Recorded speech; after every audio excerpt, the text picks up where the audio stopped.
Risk of Rain? More like Risk of the game actually being fun. Yo! Nah, but for real, the game's pretty good.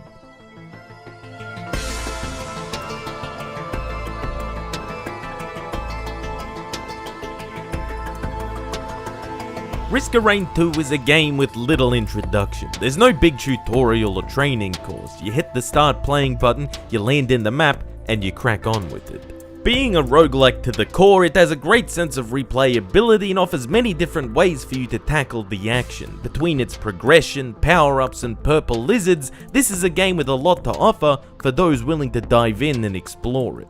Now, I will mention that I've never actually played the original Risk of Rain. From what I can gather, it's largely the same concept, albeit in 2D, so please note that I've gone into this blind and may not have some of the carryover criticisms that those that have played the original have. And before I jump into the bulk of this review, I got to give a big shout out to my little homie James, who has been constantly asking me to play and review this game in my comments section.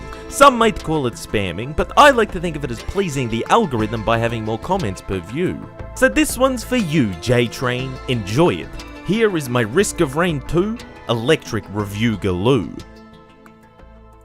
That doesn't really work. At a first glance, the gameplay of Risk of Rain 2 is pretty straightforward. Land on the planet, kill the enemies, find the teleporter, kill the boss, go to the next level. Rinse and repeat until you beat the game, right?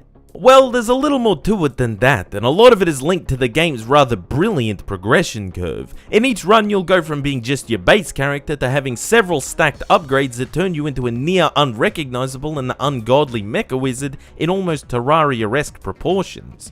As you kill enemies, you'll receive money which can be used to open chests that are scattered around the map, which drop one of many power-ups, all of which are stackable, allowing you to really specialize in things like healing, tanking, and damage output, except for equipment power-ups which simply give you an extra ability. Power-up drops are largely random, though there are chests that will only drop a certain category of power-up, large chests which only drop higher level power-ups, and stations that allow you to choose one of 3 specifically. The game also features a level up system, and killing enemies will also give you experience, which will simply buff your stats in a more numerical sense.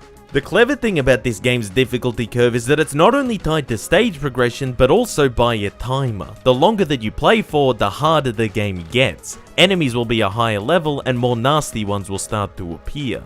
This creates one of those gaming headaches that I like to talk about, the good ones. Part of you wants to scrounge around for all of the chests to get as many power-ups as you can, but you've also got to move on to the next stage without wasting too much time, or you'll fall behind the difficulty curve, and you might just not make it past that next boss fight. I found that this game really challenged me, as I'm someone that's a little bit more reserved and often likes to take their time with video games, and to begin with, the game gave me a good kick up the arse for it. Even so, I really enjoyed this dynamic that the game created. And the game's more than just a linear slog through each level. You can open up an extra portal to have a chat to some big lizard guy, go to the spooky space realm, and even adjust the final portal to go back to the first level instead of the final boss to get even more power-ups. You learn a lot about this game by experimenting, whether that's with characters or power-ups. Sure, you die a lot, but dying is a learning experience. The game is best enjoyed while avoiding a wiki and discovering its systems and what works for you for yourself. I found that it draws some parallels to other roguelike games like Noita in this regard. While it has the obvious path for you to follow, you can stray off the beaten track and find some extra hidden goodies or paths that weren't explicitly made clear, and adds that extra layer of exploration and wonder that serves the game really well. Risk of Rain 2 boasts 11 different playable characters, all with their own unique abilities that can completely overhaul how you approach the game. Initially, you'll just start with the Commando, and as you meet certain requirements, some more hidden than others, you'll unlock new characters as you go. And not only will you unlock new characters, but you can unlock new loadout abilities by completing specific tasks with each character that can allow you to completely readjust how you approach playing them. The game is definitely more enjoyable in multiplayer. Don't get me wrong, single player is fun and certainly a bit more of a challenge, but this is a game that's designed with party-based play in mind. Certain classes just feel too specialized to be that useful outside of a party setting. You got a guy like Multi, fucking weaponized Wally over here, who can tank well and output lots of damage at both close distance and at range. This absolute unit is pretty good all round and was certainly my go-to for single player.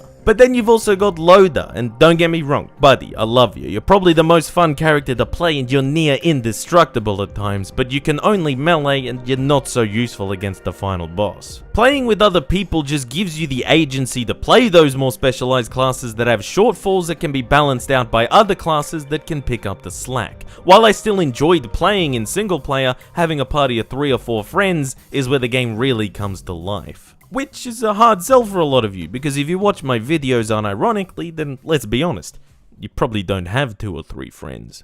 The game is overall influenced by randomness in a number of ways, as is largely to be expected from a roguelike game. The most obvious way is through the power-ups that you get, either ones that can be purchased around the map, or those you get after defeating a boss. It can certainly at times prove frustrating. Sometimes you can just have an unlucky run with a bunch of bad power-ups and get melted by the later stages, and on the contrary, you might just get lucky and get some of the best power-ups and breeze through the game much easier. But I think it adds an extra layer of challenge to the player in forcing them to adapt to the hand they've been dealt, or to try and change it by using a 3D printer or going for a certain type of chest, as well as creating a more dynamic style of play to help prevent each run from being the same. It's a classic case of input randomness. You can complain all you want about the game being unfair and just giving you shitty power-ups, but if you don't actively seek to try and adapt or find ways to tip RNG back in your favor, then you really shouldn't be complaining.